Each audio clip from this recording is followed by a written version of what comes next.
You're listening to the Evolving Truths podcast, featuring mother-daughter hosts Shannon Day and Alexus Ray, where honest and vulnerable conversations about personal growth create a connection between all of us. You're invited to experience the transformation that occurs when we allow the truth of who we are to evolve. Hello, you beautiful heart and soul. Welcome back to the Evolving Truths podcast. My name is Alexus Ray, and with me, as always, is my mama, Shannon Day. Hello, mama. How are you doing? Hi, Alexus. I am doing great. How are you? I'm doing well. Actually, Did you I'm notice doing really well. Did you notice I didn't laugh? I did notice that. I loved the smile that you gave me, though. I was very focused on not laughing. Well, I appreciate it. It's like, I don't know. Are you laughing at me? Are you laughing at the way that I'm saying it? I know you're not laughing at the fact that you're my mom. No, I'm not laughing about that. I always appreciate your introduction of me and your hello. I try and mix it up. Remember when I used to do the morning announcements? I would just like hop on and squeal in everyone's ears first thing in the morning. I don't even remember how I used to say that, but I should get a little more creative. In high school? Middle school, I did that. Oh, middle school. I mean, I did do announcements for 1 year in high school, but yeah, middle school. Consistency is key. I think it's okay here. I do feel like we mix things up too. Okay, good. I'm glad we got that out of the way. Tell me about your day. I'm kind of hoping here in Colorado that we start to mix things up a little bit because it is consistently raining an inordinate amount for Colorado. I love the rain. I feel like it's cleansing. I love how green everything is. I'm hoping it makes for a great summer, though it's already middle of June, but at some point to be able to get up on trails, camping and backpacking without having to worry about fires. But full disclosure, I'm kind of at the end of rain. You're over it. Little bit. That's fair. But good news is I get to look forward to it for the rest of the week. So I'm going to have to make a little shift there. Perspective is 90% of it. What's happening in your world? I made it LinkedIn official today that I have become an employee of Roof Care Services. Kind of a big deal. I'm in my second week with them. Congratulations. Thank you. I appreciate it. It's so crazy the journey that it's taken to get here, but at the same time I completely feel like I'm in the right place at the right time with this company in this position. So I'm really grateful for that. I'm readjusting to more change in my life as a result of adding this new bucket to my already full plate, but we can talk about that another day. I'm super excited to be here with you today because we are diving into the second part of our conversation with Laura Williams. We are. Last week was so good. And I think this part is, I don't know, just as good, if not better. So if you haven't had a chance to listen to episode 33 yet in our first discussion with Laura, please go back and listen to it. There you'll get to hear her full bio, but like to remind you of just a couple of things about Laura. She grew up in Ohio.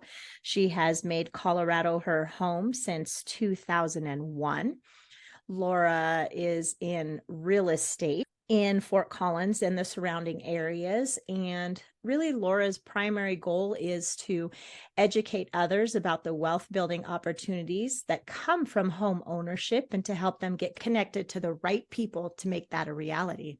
Laura strives for vulnerable interactions, showing up as her full self, and creating space for others to do the same. Laura is a regular volunteer in the Fort Collins community, and in her free time, she likes to snuggle up with her partner, Ryan, and their cute pup, Maybe, and their kitty, Lil Mama. Without further ado, here's the second part of our conversation with Laura.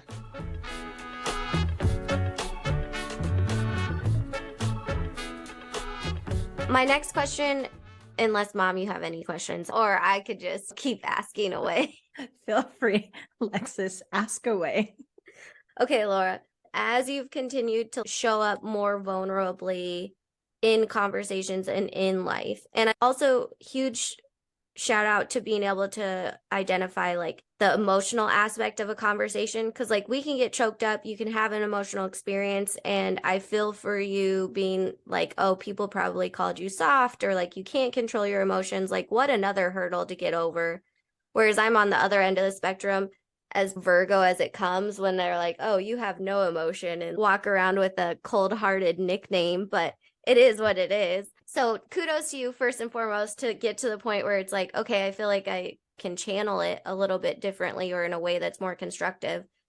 And so my question is, as you've continued to show up more vulnerably, have you noticed changes in your relationships with people? Have some people distanced themselves? Have you had to grieve friendships because of this choice, or not really?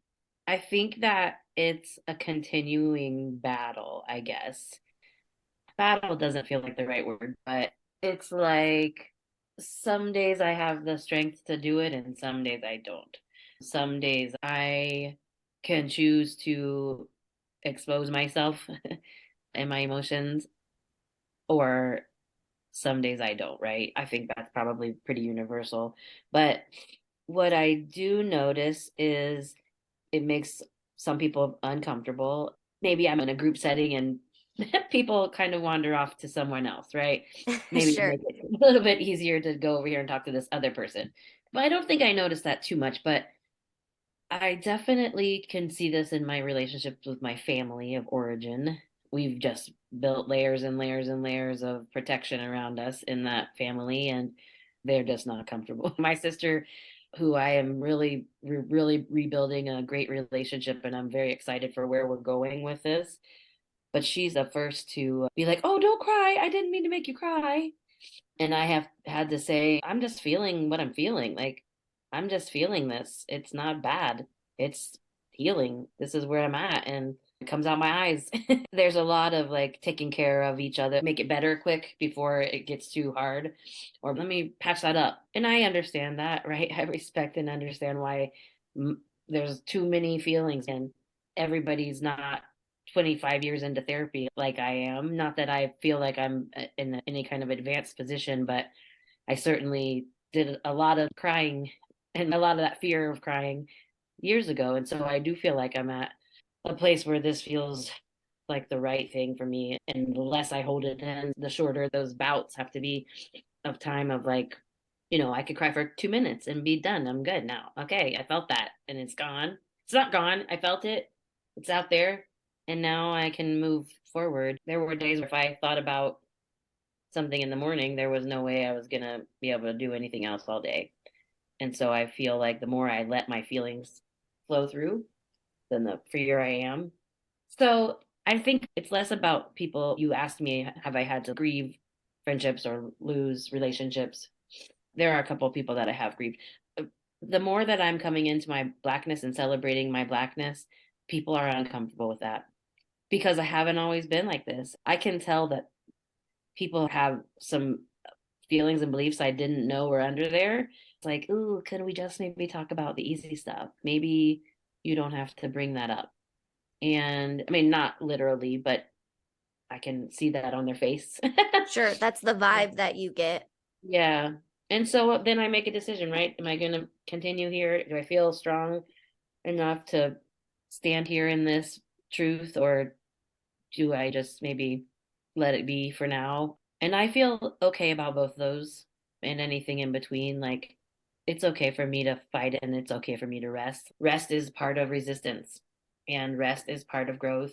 Oh man, rest is just as hard, if not harder sometimes. Because then if we're resting and we're giving ourselves a hard time for resting, we're ruining our rest. Right. Yeah. I love you saying that there's some days that I can turn it on and there's other days that I just don't, because I think a lot of us can relate to that emotional tank.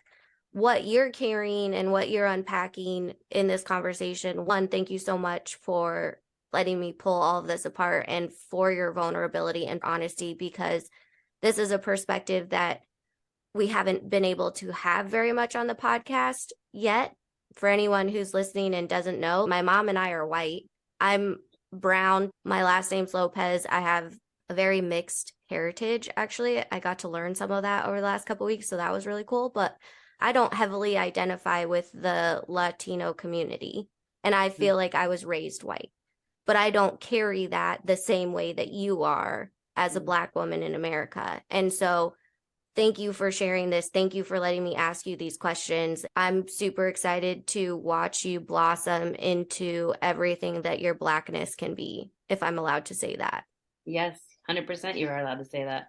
Thank you for saying that. I'm excited too. I wish I didn't wait until I was 45 to start this part, but it took all this journey to get here. So I'm going to let myself feel that every once in a while and then celebrate going forward. I don't want to say don't kick yourself because I can't tell you that, obviously, but how grateful you could be to have figured it out now and not in another 5 years. And you can start embracing it and living it each moment that you choose to. That's huge and amazing. Hopefully, by getting to have this conversation or continuing to have more and more conversations, you're creating an opportunity for anyone else who's younger than you and hears this podcast, or anyone else in these other communities that you've connected with, permission and a roadmap to be able to step into that maybe at a younger age. So maybe you're regretting it a little bit, not a regret, but just wish you could have found it sooner. And like experiencing it now for yourself is also paving the way for everyone else that you choose to share it with. Yeah, 100%. I sit in that more, that the more authentic I show up as my full whole self, that gives everybody who sees me that permission and permission to choose it or permission to not, right? So that's okay too. And I just feel so grateful, like, to be in the presence of Shannon. Just we're having beers and you're a person I can say that to. I could have said that anywhere, right? I could have been like, oh, this thing happened and I had so much growth. For you to recognize it as significant and worth a whole conversation about, but also worth like learning and digging into your own history and experiences. Those are the kind of people I want to be around, right? People who are there for that depth. Like, I'm here for it. Surely every conversation we have is not this like super deep, wonderful, like therapeutic celebration or whatever. But I think they can be. So many of them are. And that's where it doesn't have to be this big whole thing. It's just like, this is how we live. This moment in the present of sharing this depth. And being in that space where, before I say that, help me remember, I want to say something about this because menopause brain. But every time when you were talking before about celebrating your Blackness and your Black joy, we just saw your face light up.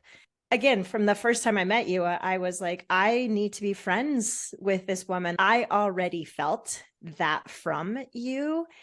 And it makes me so happy for you. And I am so excited and will provide whatever support I possibly can that you lead me in providing for you to experience this more and get all that beauty and all that joy, because like I felt that and I love that. And I'm super, super excited for that. And now, of course, I don't remember what I was going to say.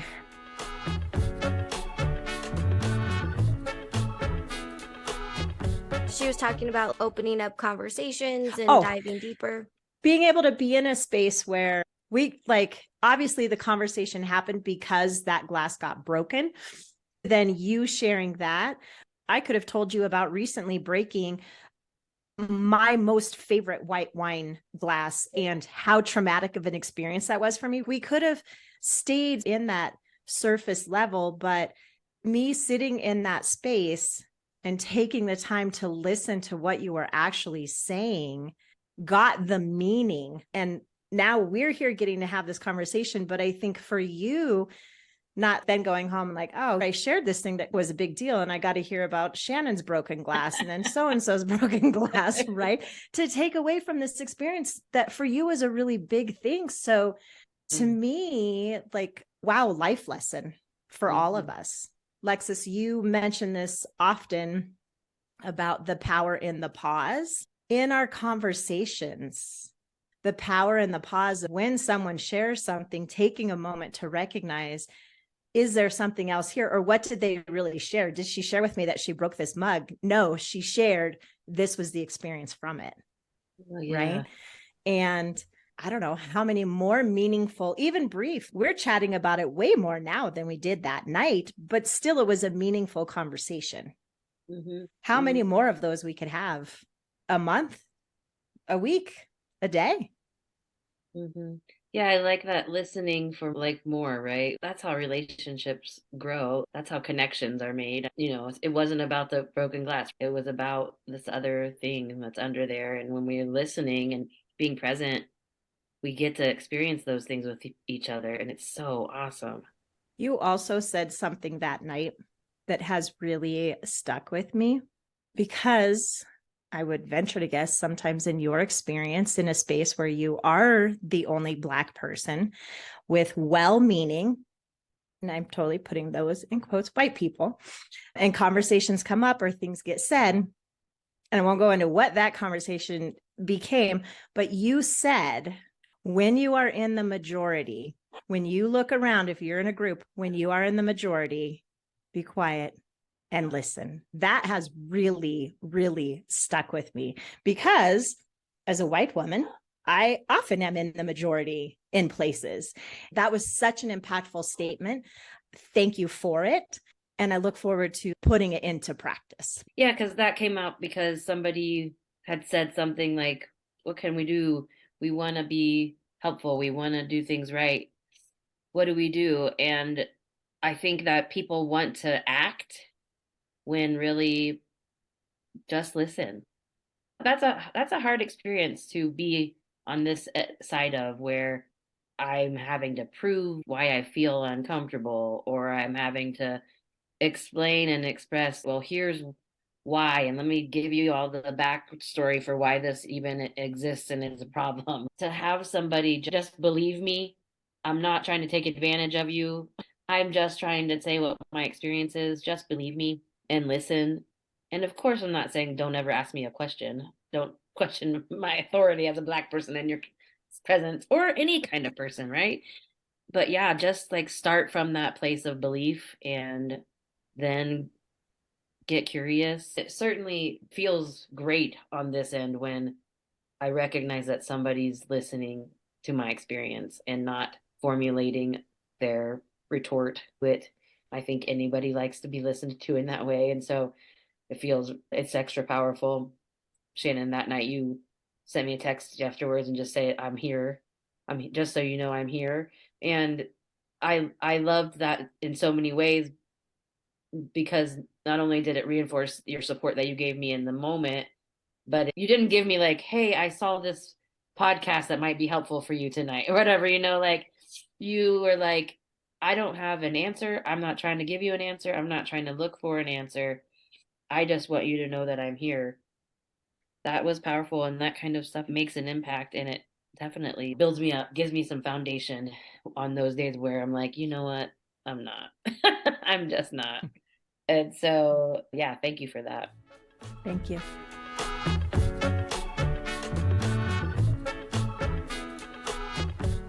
I got an experience that I want to share with you, and it involves me and my mom. And I feel like this is the place to talk about it. So we, at the beginning of this month, both enrolled in a program that ended up not being exactly what I thought it was going to be. So really, I dragged my mom into this thing thinking that it would be good for both of our career developments.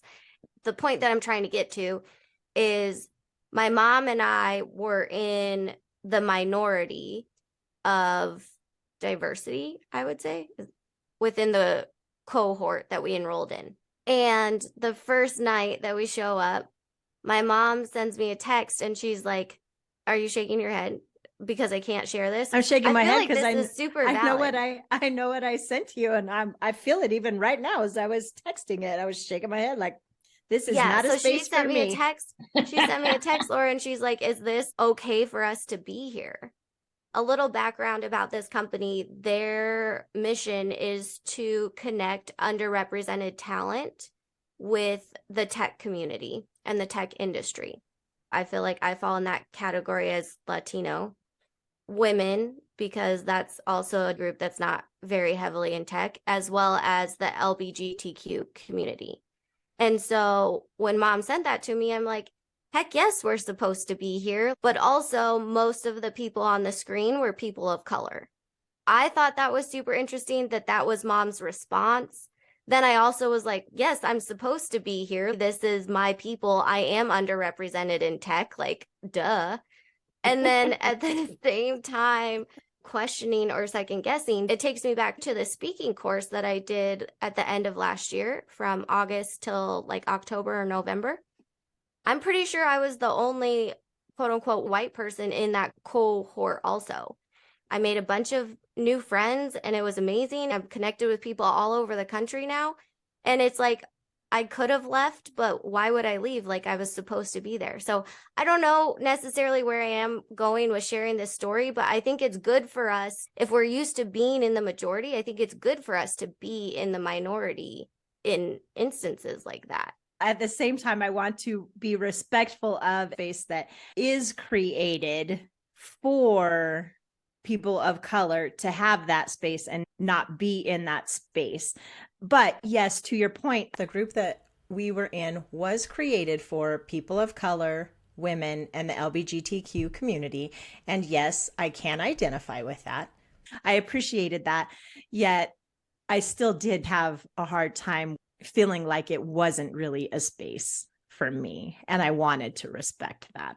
Yeah, I think that's important. That thinking is the important part, right? Knowing that there are spaces that aren't for you as a white person is a huge step. And recognizing and respecting that sometimes there need to be spaces like that for emotional safety, for letting your hair down, for not having to explain how we got to where we are now. Just being able to start from where we are, that freedom is sacred, I think. You have the freedom as a white person to go just about anywhere you want, but to recognize and respect that sometimes there are spaces that are not for you is great. And feeling a little uncomfortable, I love that. Like, feel a little bit what it feels like to be a minority. It will never be the same for you as a white person in this country because of historical power structures, but it surely doesn't hurt to have a little bit of an experience where, oh, I can't walk freely around here just like thinking I own the place. Not that that's how you all go through your lives. I don't think I've ever seen you in the world like that, but that's a recognition that I think a lot of people don't have. And the idea of Black spaces being safe and sacred, or Latino spaces, there's so much underneath there. I can speak about my own experience, but it feels amazing to be in a room where I don't feel like I've got to put on some kind of affect or, mask. Being in a space where it's Black people and nobody else looking at us, it feels so, it's just like taking your bra off at the end of the day. Like, so lovely and like liberating. Yeah. What's the right way to differentiate these spaces that we're talking about? Or is there no right way and it's just like this internal knowing of like, oh, this isn't for me? Oh, Also, you totally don't have to answer this question, and we can take this out of the podcast entirely because you're not responsible for educating us. yeah, I appreciate that. And let's talk about it and we can decide where it fits. I think that those spaces are for people who identify as somebody in that space. So if you find yourself feeling like you identify as a person of color, as a Black person, as an Indigenous person, then that space is for you. And it has never been my experience that anyone has been like, what's this girl doing? In all people of color, there are people of all over the spectrum of all shades of color. And so you might walk into a room and it looks like there are white people here and they are Costa Rican or they are light-skinned Black person. It's not for me to be like, that person doesn't look like they belong. So for you, it would be how you identify for yourself. I'm not sure if I'm answering the questions really. Yeah, I I feel like you are. I don't know. We showed up to this Zoom and mom's like, I don't know if this is a space for us. And I'm like, yes, it's a space for us. I also think it could just come down to your comfort, or like you said, if you're identifying with the space and you feel like you belong there, then be there. And if you show up and you don't belong there and it's not for you, then don't be there. Yeah, I think the very first step is don't assume that every space is for you. And if you recognize that your being there is taking the space from somebody else who should be there or needs to be there, I think that that's something to consider. The closest thing that I can think of is like when people have their wedding party or their bachelorette party at a gay bar. Woman who's going to marry a man takes her big old bridal shower party into a gay bar, and we're taking up all your space. You have 3 bars in town that you can go to, and I'm going to come in here and flaunt, especially before gay marriage was legalized. I'm going to come in here and flaunt my ability to marry whoever I want and it be recognized by the state. And even though I'm sure that's not what brides were doing, right? Not every bride was being like, I don't care, I'm going to take up this space. But it's just not a thought. I think that that's the important part. How is me going into this space going to alter this space? Thank you so much for that example. Thank you. Wow. That was great. And I'm sure I've done it. I know I've done it. When we step back and think, I'm not the only person who's walking around in this world, we can see a lot of better ways to be in it. And just creating a safe space wherever we go. And not just safe, because safety is like the base of existence. That's my very first thing I have to be able to do, right? Provide safety for myself. That's where I want to get to the celebrating and the joy and the freedom and the rest and all of those things. When survival is my number one priority, I can't experience those things. Alexus, I appreciate you bringing up that example and this great conversation that we got to have because of it. Laura, I love you saying that we can ask ourselves the question, how is me going into this space going to alter it? That definitely gives me pause and something that I will keep with me. I think right now, because I have been endeavoring to do more personal work around race, at this point in time for me, that's bigger, I guess, than the fact that I'm a woman. How I show up for people of color in my life and endeavor to create a community where they do feel welcome and can express themselves. I love you bringing this up because it also highlights the intersectionality of issues.